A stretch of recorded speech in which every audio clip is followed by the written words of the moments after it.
Peter Sparks was a sensitive boy, so sensitive that even his hair was ticklish. You only had to touch his hair a bit and he would burst out laughing. And when this ticklish laughter started, no one could make him stop. So Pete grew up used to strange situations. When his granny's friends came to visit, he would always end up in stitches because there was never any shortage of little ladies rubbing his head and saying, "How cute." Windy days were the worst, with Pete on the ground paralyzed by laughter whenever the breeze blew on his locks, which incidentally were pretty long because at the barber shop no one could manage to cut his hair due to the non-stop giggling. To see Pete laugh as well as being great fun was terribly contagious. When Peter started feeling ticklish, everyone ended up in endless laughter, and they had to just give up whatever they were doing. As Pete grew up, people started to ban him from certain places. Some activities are serious business and cannot be done amid gales of laughter. So Pete tried everything to control his ticklishness. He tried wearing 1,000 different hats. He used ultra strong hairsprays and gels. He shaved his head, and he even went on a yoga course to see if he could bear the tickling by learning to relax himself. But nothing worked. It was impossible. He wanted with all his heart to just be a normal boy. So as time went on, he began to feel sad and ill-fated for being different. This went on until one day in the street, he met a special clown.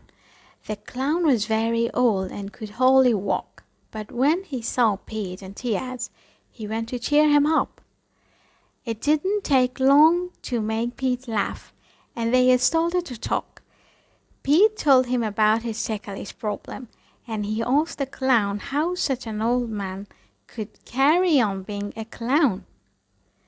"I have no one to replace me," said the clown, "and I have a very serious job to do." Pete looked at him, surprised, and thought, "Serious? A clown?" trying to understand what the old man had told him. "Come, I'll show you," said the clown. So the clown took the Pete all over the city, to many hospitals, shelters, refuges, schools. All were full of children who were sick or orphaned, children with very serious problems. But as soon as they saw the clown, their faces changed completely and lit up with a smile.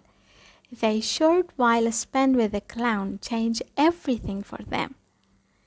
But that day was even more special because in every show Pete's ticklishness would inevitably make an appearance, and his contagious laughter would end up with the kids laid on the floor, dying with laughter. When the visit came to an end, the old clown winked at Pete and said, "Now, do you see what a serious job it is? That's why I can't retire, even at my age."